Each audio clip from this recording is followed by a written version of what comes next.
አንዳንዱ ነገር ጵኔል በአእምሮሽ የማትወስኚው ይመጣል። በአእምሮሽ አስበሽ የማትወስኛቸው ነገሮች አሉ ማለት ታሰላስያለሽ። ለምሳሌ ሁለት እኩል የሆኑ እድሎች መጡልሽ፣ ተከፈቱልሽ በሮች። በአእምሮሽ ስታስቢያቸው ሚዛናቸው ሁለቱም እኩል ነው። ታስቢያለሽ፣ ታወጫለሽ፣ ታወርጃለሽ፣ ትቀንሻለሽ፣ ትደምሪያለሽ። ከዛ you listen to your heart ልብሽን ታዳምጫለሽ። ለማስረዳት ከባድ ነው። በመንፈሳዊ ጥልቅ ብለን በመንፈሳዊ ከሄድን ሆሊ ስፒሪት ነው ትያለሽ፣ እግዚአብሔር መንፈስ ነው ትያለሽ የሚናገርሽ።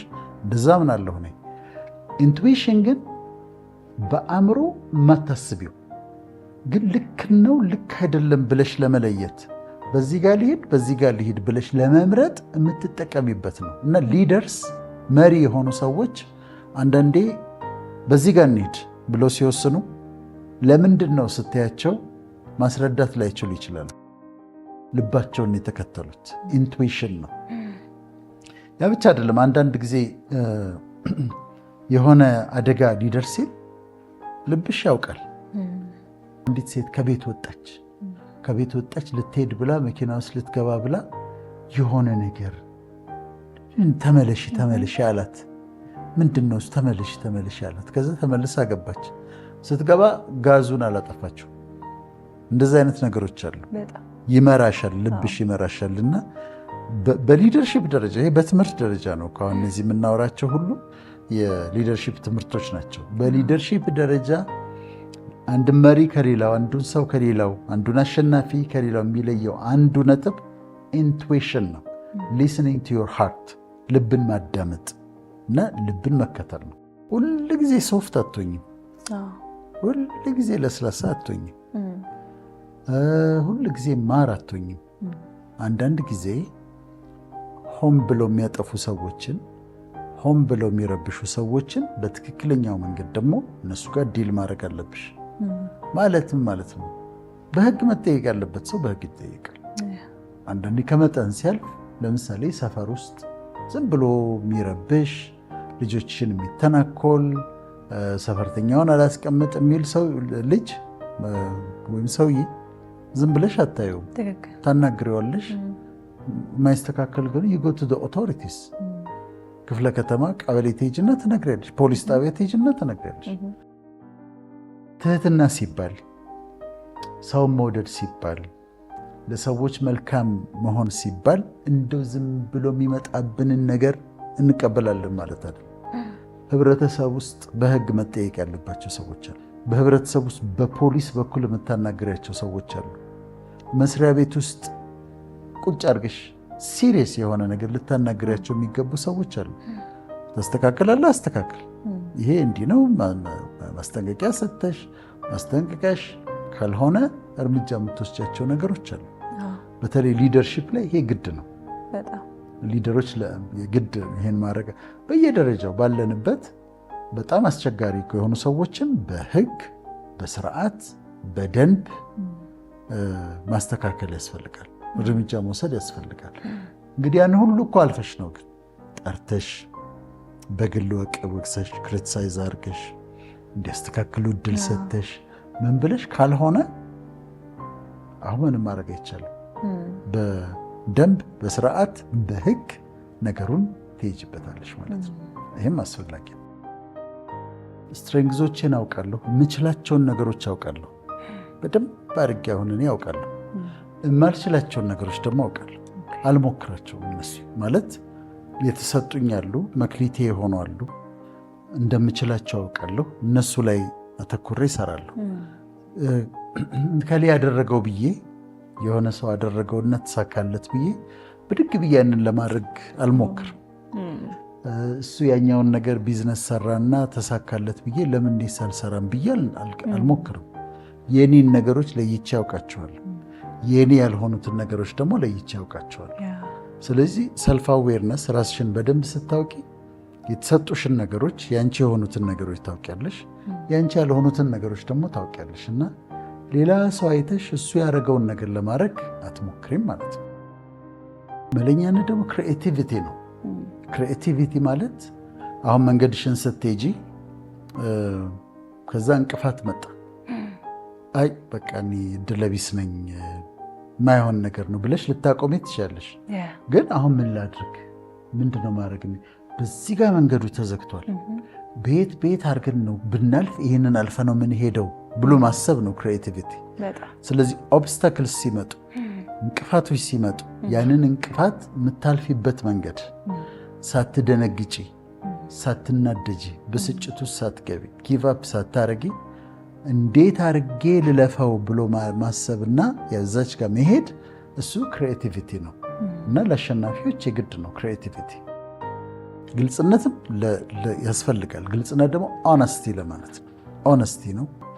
ኦነስቲ ያለው ሰው አይደባብቅም። ያለውን ነገር ግልጽ ያደርጋል። ድካሜን እነግርሻለሁ፣ ብርታቴን እነግርሻለሁ። ኦነስቲ ያለው ሰው አይዋሽም፣ አይሰርቅም። አንድ አይነት ነው የሚሆነው እና ያ በጣም ለአሸናፊነት ይረዳሻል። እንትን ትራፕ ውስጥ አይገባም፣ ወጥመድ ውስጥ አይገባም። እኔ ድሮ የመጀመሪያ አሜሪካ ሊሄድ ፈልጌ ድሮ ሄጅ እዛ ለመማር ፈልጌ ነው። ከዛ ኤምባሲ ቪዛ ስጠይቅ ከለከሉኝ። መንግስት የዛ ጊዜ የነበረው መንግስት ኤምባሲዎችን አናግሯቸው ነበር እና አናግሯቸው ዶክተሮች እየሄዱብን ስለሚቀሩ እና ደግሞ ትንሽ ስለሆኑ ዶክተሮቻችን አትስጡ ብለው ለካ ነግረዋል። በጓሮ ሄደው አሁን እኔ መሄድ ፈልጌ ሄጅ ስጠይቅ በቃ ነጭ ዶክተር በጣም ባገርህ ጠንክረህ ብትሰራ አለች። ከዛ ጀርባው ላይ አፕሊኬሽን ሪሲቭድ የሚል ማህተም ይመታሉ። ማህተሙን መቱ። ሌላ ጊዜ ልገባ ስል አሁን መጀመሪያ የሚያዩት ደግመሽ ስትገቢ ጀርባውን አይተው ተመቷል አልተመታም ነው። ስለዚህ ሰዎች መከሩ። አሁን እቺ አፕሊኬሽን ሪሲቭድ የምትል ማህተም አለች ፓስፖርት ላይ። ፓስፖርትን መቀየር አለብህ አሉ። በምንድን ነው የምቀይረው? ፓስፖርት እንዴት ነው የምቀይረው? ጠፍቶብኛል ትላለህ አሉ። ወይም ደግሞ ተበላሽቶብኛል፣ እሳት አበላሽቶብኛል ትላለህ አሉ። እኔ አልጠፋብኝማ እላቸዋለሁ። አልጠፋብኝም ፓስፖርት እኮ ገብተህ ጠፍቶብኝ ማለት ኢሚግሬሽን ሄደህ አዲስ ፓስፖርት ለማውጣት ነው። ጠፍቶብኛል ትላቸዋለህ። እኔ አልጠፋብኝም። አይ ጠፍቶብኛል ትላለህ። እንደዛ ማለት አልችልም። ይሄም መሰለሽ ኦነስቲ ነው። አትዋሽም፣ ይጠብቅሻል። መስረቅ ውስጥ አይገባም። ኦነስቲ ያለው ሰው መዋሸት ውስጥ አይገባም፣ መስረቅ ውስጥ አይገባም። በንጽህና ይኖራል፣ ይጠብቀዋል። ግን እየዋሸ የሰረቀ ከኖረ ሄዶ አንድ ቀን ጉድጓድ ይጠብቀዋል፣ የሚያስገባው ጉድጓድ ይጠብቀዋል። ስለዚህ ኦነስቲም ደግሞ ለአሸናፊነት በጣም አስፈላጊ ነው። ተአማኒነት ደግሞ ክሬዲቢሊቲ ነው። በጣም ነው የምወደው የክሬዲቢሊቲን ሀሳብ። ዛሬ እኔ ፕሮግራም እንዳለን አውቃለሁ። ለቀረጻ እመጣለሁ፣ ቀጠሮ ይዘናል። ግን ፕኔል ምናልባት ባትመጣስ የሚል ሀሳብ አልመጣብኝም። እርግጠኛ ነኝ እንደምትመጪ። አንቺም ደግሞ ከኔ ጋር ፕሮግራም እንሰራለን፣ ግን ዛሬ ዶክተር ከቀረስ የሚል ሀሳብ መጥቶብሻል? አልመጣብሽ። ክሬዲቢሊቲ ይሄ ነው። ሰዎች እንዲያምኑሽ እንዲተማመኑብሽ የሚያደርግ የምትገነቢው ነገር ነው ክሬዲቢሊቲ። እኔ እንደውም አንዳንዴ ይቸገራለሁ። ፕሮግራሞች ያዘጋጁና ከዛ እንደማልቀር ያውቃሉ። ለመያዝ አስቸግራለሁ። ከያዝኩኝ በኋላ አልቀርም። ብሔራዊ ቲያትር ይሁን ኢሊሊ ሆቴል ይሁን ምን ይሁን መጽሐፍ ምረቃ ይሁን ኢንተርቪው ይሁን ከያዝኩ እንደማልቀር ያውቃሉ። ሌሎች እንግዶች ካሉ እየደወሉ የነገውን ፕሮግራም ለማስታወስ ነው አደራ እየደጋገሙ ይደውላሉ። አንዳንዴ ዝም ይሉኛል። ከዛ ቆይተው ሲደውሉ እኔ የቀረ መስሎኝ አንተማ አትቀርም በቃ ለዛ ነው። ስለዚህ እንደዚህ የሰዎችን ልብ ማሳረፍ መቻል። አይ እሷ ከሆነችማ ምንም ይሰራል። አይ እሷ ከሆነችማ ትመጣለች። አይ እሷማ እንዲያታረግም መባል መቻል እሱ ክሬዲቢሊቲ ነውና ሰዎች ያምኑሻል፣ ቦታ ይሰጡሻል፣ ያሳድጉሻል ማለት ነው። አቢሊቲ ቱ ኢንስፓየር ሌትስ ሴይ አንቺ አሁን አንድ ካምፓኒ ያለሽ እንበል፣ አንድ ድርጅት አለሽ። ራዕዩ አንቺ ነው፣ የምታውቂው ራዕዩ አንቺ እንደሆነ ነው። በአንቺ ስራ 50 ሰዎች አሉ የሚሰሩ። ከዛ ተቀጥረው ስራቸው መስራት ይችላሉ። የተቀጠሩበትን ደሞዝ የሚከፈላቸውን ስራ መስራት ይችላሉ። ግን ሌላ አማራጭ አለ። አንቺ ያየሽውን አሳይተሻቸው፣ አንቺ ያየሽውን ቪዥን ለነሱ አሳይተሻቸው ከዛ ያንን ቪዥን እንዲወስዱት የራሳቸው እንዲያደርጉት አድርገሻቸው ኢንስፓየር አደረግሻቸው ማለት ነው። ከዛ እዛ ድርጅት ስትመጪ ሁሉም ይሄ ስራዬን ሰርቼ ሰዓት ሲደርስ እወጣለሁ ሳይሆን የእኔ ድርጅት ብሎ ነው የሚያስበው። አሁን ይሄንን ማድረግ የምትችይው ሌሎችን ኢንስፓየር የማድረግ ችሎታ ካለሽ ነው።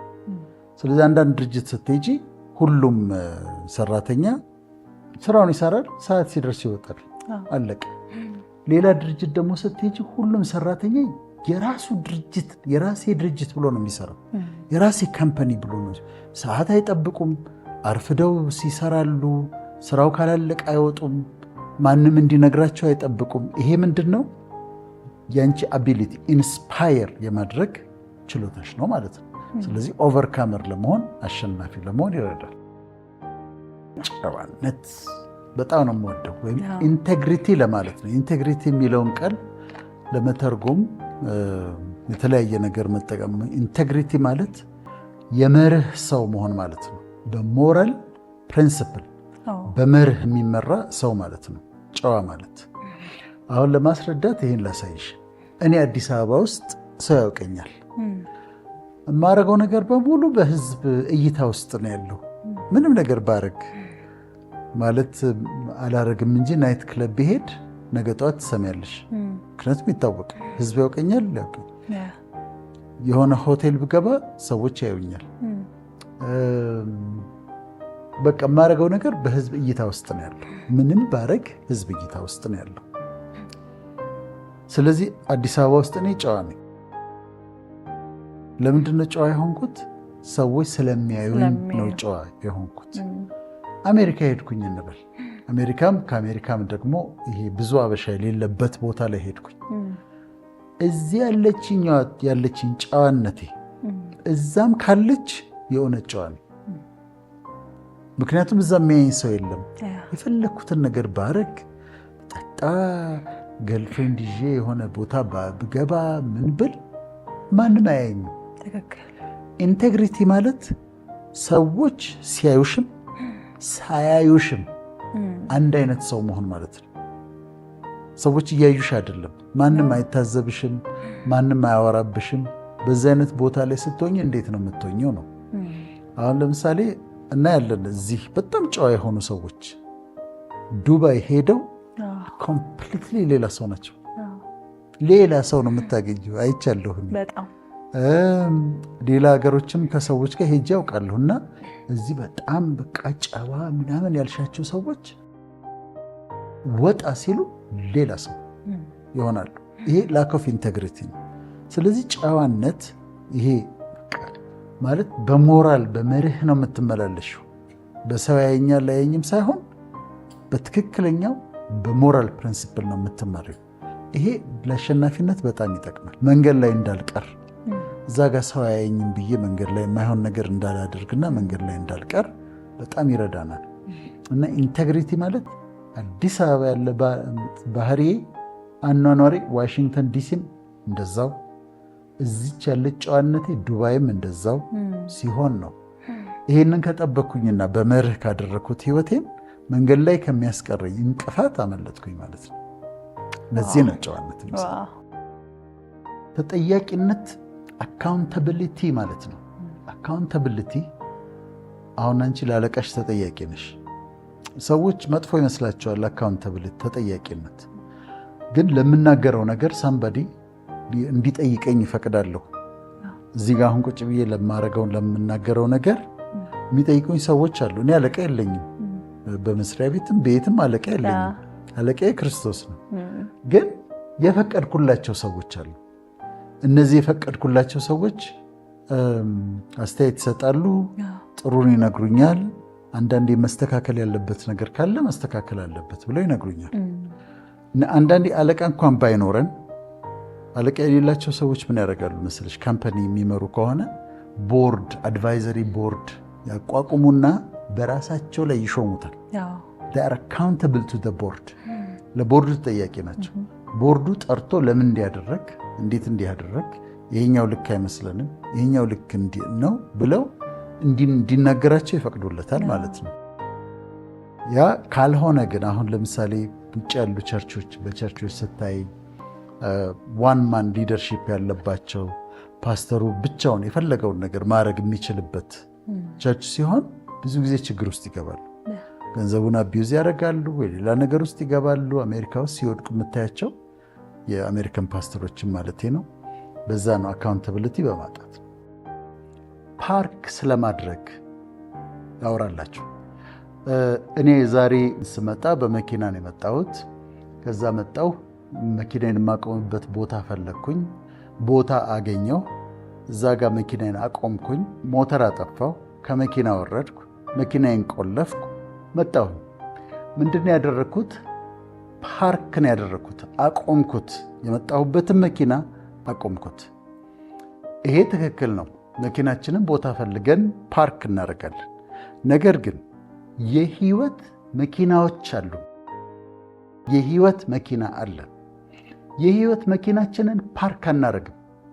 የሆነ ቦታ ላይ አምጥተን በቃ አሁን ትምህርት ጨርሻለሁ ብለን መኪናችንን ሞተሩን አጥፍተን ፓርክ አናደርግም። በቃ እዚህ ጋር ጨርሻለሁ ብለን ወይም ደግሞ የሆነ ስራ ሰራን ብለን አሁን ይህንን ሰርቻለሁ ከዚህ በኋላ መንቀሳቀስ አያስፈልገኝም ብለን የሥራ መኪናችንን ፓርክ አናደርግም።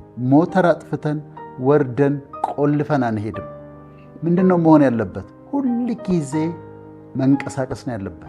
ሁል ጊዜ በህይወታችሁ አንድ ነገር የሚንቀሳቀስ ወይ የተማራችሁ መሆን አለበት፣ ወይ የሰራችሁ መሆን አለበት፣ እያደጋችሁ መሆን አለበት፣ እያነበባችሁ መሆን አለበት፣ ትሬኒንግ እየወሰዳችሁ መሆን አለበት። መኪናው ፓርክ መደረግ የለበትም። የህይወት መኪና አንዳንዶቻችን ፓርክ አድርገን ቁጭ ብለን ነው በቃ ይሄን ነገር ሰርቻለሁ ከዚህ በላይ ምንም አይጠበቅብኝም ብለን የህይወት መኪናችንን አቁመን ገብተናል። ግን ዱ ኖት ፓርክ፣ ኔቨር ፓርክ።